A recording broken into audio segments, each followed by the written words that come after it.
एक छोटे से गांव में एक कारीगर रहता था। नाम था शिवनारायण। वो बांस से ऐसी सुंदर और मजबूत टोकरियां बनाता था कि दूर दूर से लोग खरीदने आते थे। उसकी कला की तारीफ हर ओर होती थी। उसी गांव में एक और कारीगर था, दिनेश। लेकिन उसकी बनाई टोकरियां न तो टिकाऊ होती थीं और न ही आकर्षक। इसलिए लोग उसे नजरअंदाज करते थे। शिवनारायण की बढ़ती लोकप्रियता से दिनेश जलने लगा। एक दिन गांव के प्रमुख ठाकुर साहब शिवनारायण के घर आए। उन्होंने कहा, मेरी पत्नी गांव की औरतों को 100 टोकरियां उपहार में देना चाहती हैं। क्या तुम इन्हें 7 दिनों में बना सकते हो? शिवनारायण ने माथा खुजलाया और बोला, 7 दिन में 100 टोकरियां बनाना कठिन है, मगर मैं पूरी कोशिश करूंगा। ठाकुर साहब ने उस पर विश्वास जताया और कुछ पैसे देकर चले गए। दिनेश यह सब छिप कर देख रहा था। उसे लगा अगर शिवनारायण यह काम पूरा कर लेगा तो उसकी पूछ और बढ़ जाएगी। दिनेश ने एक योजना बनाई। उसने अपनी पत्नी गौरी से कहा, आज हम मेला चलेंगे। गौरी चौंक गई, क्योंकि दिनेश हमेशा मेला बेकार मानता था। लेकिन वो मान गई और शिवनारायण की पत्नी राधा को भी साथ चलने का प्रस्ताव दिया। राधा बहुत खुश हुई और शिवनारायण से मेला चलने को कहा। पहले तो शिवनारायण मना करता रहा, क्योंकि उसे टोकरियां बनानी थीं। लेकिन जब राधा जिद पर अड़ गई तो वह मान गया। दिनेश की योजना काम कर गई। वह मेले से थोड़ी देर के लिए गायब होकर शिवनारायण के घर पहुंचा और वहां रखी हुई टोकरियों में आग लगा दी। जब शिवनारायण मेले से लौटकर आया तो देखा कि उसकी बनाई सारी टोकरियां राख हो चुकी हैं। गांव वाले इकट्ठा हुए, लेकिन कोई नहीं समझ पाया कि यह किसने किया। एक बूढ़ी औरत ने धीरे से कहा, मैंने दिनेश को वहां मंडराते देखा था। लेकिन दिनेश ने साफ मना कर दिया और कहा कि वह तो मेले में था। लोग उलझन में पड़ गए, क्योंकि दिनेश मेले में था। यह कई लोगों ने देखा था। अगले दिन राधा सब्जी खरीदने बाजार गई तो देखा कि दिनेश बड़ी मात्रा में बांस खरीद रहा है। उसे शक हुआ और वो उसका पीछा करने लगी। दिनेश अपने घर में अपनी पत्नी से कह रहा था, अब मैं ही ठाकुर साहब को टोकरियां दूंगा। मैं जानता था कि शिवनारायण की टोकरियां जल जाएंगी, क्योंकि उन्हें मैंने ही जलाया है। राधा ने यह सब सुन लिया। वह दौड़कर घर आई और शिवनारायण को सब बताया। शिवनारायण को पहले तो यकीन नहीं हुआ, लेकिन राधा ने बताया कि उसने सब खुद सुना है।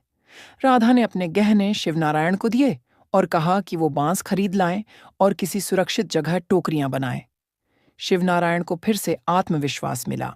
गांव से दूर एक पुराने कुएं के पास उन्होंने फिर से टोकरियां बनानी शुरू की।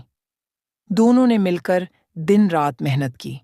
आखिरकार 7वें दिन जब ठाकुर साहब शिवनारायण के घर पहुंचे और टोकरियों का नामो निशान नहीं देखा तो गुस्सा हो गए। तभी दिनेश ने आगे आकर कहा, मेरे पास 100 टोकरियां हैं। ठाकुर साहब उनकी ओर बढ़े ही थे कि अचानक शिवनारायण आ गया। उसने कहा, मैं भागा नहीं था, मैं मेहनत कर रहा था।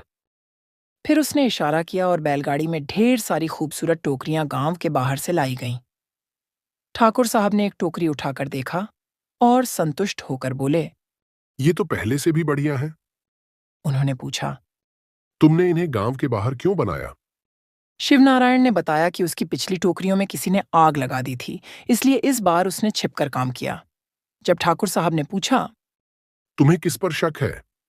तो राधा ने कहा, हमें शक नहीं यकीन है, बल्कि सबूत है कि यह काम दिनेश ने किया है। मैंने खुद उसकी बातें सुनी हैं। दिनेश सकपका गया। पहले तो मुकरा, लेकिन जब ठाकुर साहब ने सख्ती दिखाई तो वो गिड़गिड़ाकर बोला, माफ कर दीजिए, मुझसे गलती हो गई। मैं बस जलन में आ गया था। शिवनारायण ने कहा, अगर तुम मेहनत करते तो तुम्हें भी सफलता मिलती। अब अपनी गलती सुधारो। ठाकुर साहब ने कहा।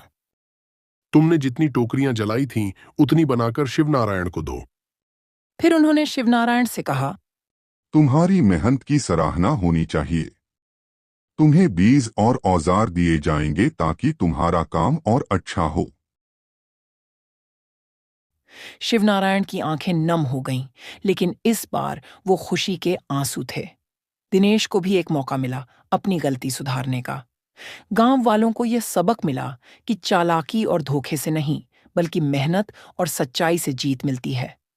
दिनेश ने अपने की पर बहुत पछताया। उसने शिवनारायण से माफी मांगी और कहा, मैंने तुम्हारा बहुत नुकसान किया है। अब मैं सच्चाई से काम करूंगा। शिवनारायण ने भी उसे माफ कर दिया, लेकिन एक शर्त पर। तुम मेरे साथ काम करोगे और टोकरियां बनाना सीखोगे। अब दोनों ने साथ मिलकर काम करना शुरू किया। शिवनारायण ने दिनेश को सिखाया कि कैसे सही बांस चुना जाए, कैसे उसे मोड़ा जाए और कैसे टोकरियों में सुंदरता और मजबूती लाई जाए। कुछ ही महीनों में दिनेश की बनी टोकरियों में भी वही आकर्षण आने लगा जो पहले सिर्फ शिवनारायण की टोकरियों में था। गांव में अब एक नहीं, दो कारीगर थे और दोनों की जोड़ी प्रसिद्ध हो गई। उन्होंने मिलकर एक छोटा सा कारखाना खोल लिया, जहां गांव के और नौजवानों को भी टोकरियां बनाना सिखाया जाने लगा। धीरे धीरे वो टोकरियां दूसरे गांवों, फिर शहरों और फिर मेलों में बिकने लगीं। एक दिन ठाकुर साहब फिर आए और बोले, तुम दोनों ने मिलकर ये दिखा दिया कि दुश्मनी छोड़कर साथ काम करने से क्या-क्या संभव है।